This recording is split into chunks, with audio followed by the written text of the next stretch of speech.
Inflasyon at ang epekto nito sa pang-araw-araw na buhay. Ika-4 na performance task sa AralPad, submitted by Joseph MC Estubal from 9 Obedience and submitted to Ma'am Yamson on February 8, 2025. Unang-una sa lahat, ano ang inflasyon? Ang inflasyon ay tumutukoy sa pagtaas ng pangkalahatang presyo ng mga piling produkto sa pamilihan.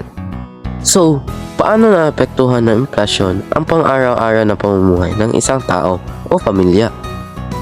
Tayo na't ating alamin. Bago tayo magsimula, please turn your volume up for better experience.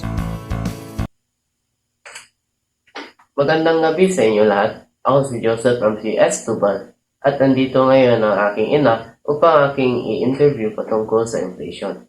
So, unang tanong, paano ka naapektuhan patungkol sa inflation? Paano ako naapektuhan tungkol sa inflation? Bilang ina, magulang. Bilang ina, bilang magulang, malaki ang epekto nito, lalong-lalo na sa pagkakaroon ng gastusin araw-araw o tinatawag na budget. Paano maapektuhan ang araw-araw na gastusin, lalo-lalo na sa paggawa ng budget.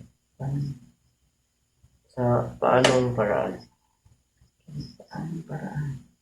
Dahil sa epekto ng inflation, ang dating katamtaman na budget, kakaroon ng adjustment, na kakaroon ng pagtaas ng budget at pagbabago sa budget. Tulad halimbawa, pagbibigay ng baon sa anak, yung dating 8 pesos na pamasahe, magiging 13 pesos na bawat isang. So, sa simpleng bagay tulad ng pamasahe, malaki na impact ito sa isang budget sa pamilya. Second question, paano ka nag-a-adjust sa pagtaas na presyo ng inflation na bilhin? Paano nag-adjust? Malaki ang epekto, lalo na pag-adjust base sa experience. Dapat hindi matipid sa lahat ng bagay para mag-met ang tawag na inflation rate, lalo na sa mapasok na income pamilya, kung ano lang ang pumapasok doon ka, pumabase dapat sa pang-araw-araw ng gastusin.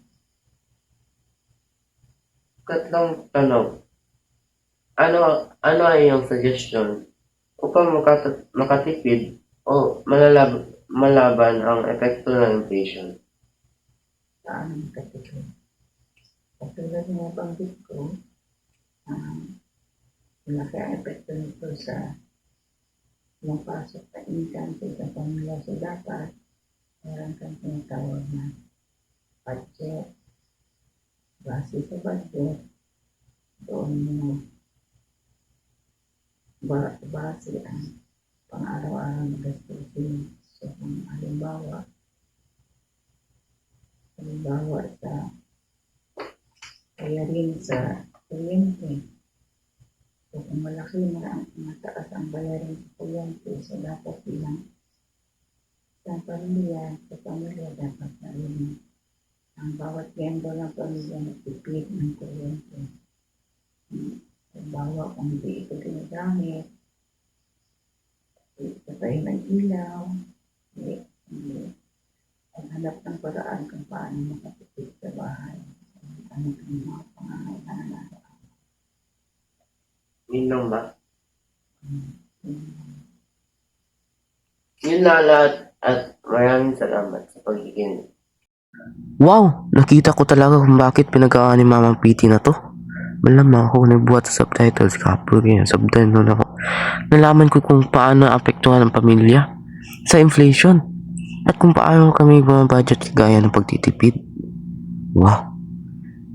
Marami ko naman natutunan. Maraming salamat sa pakikinig.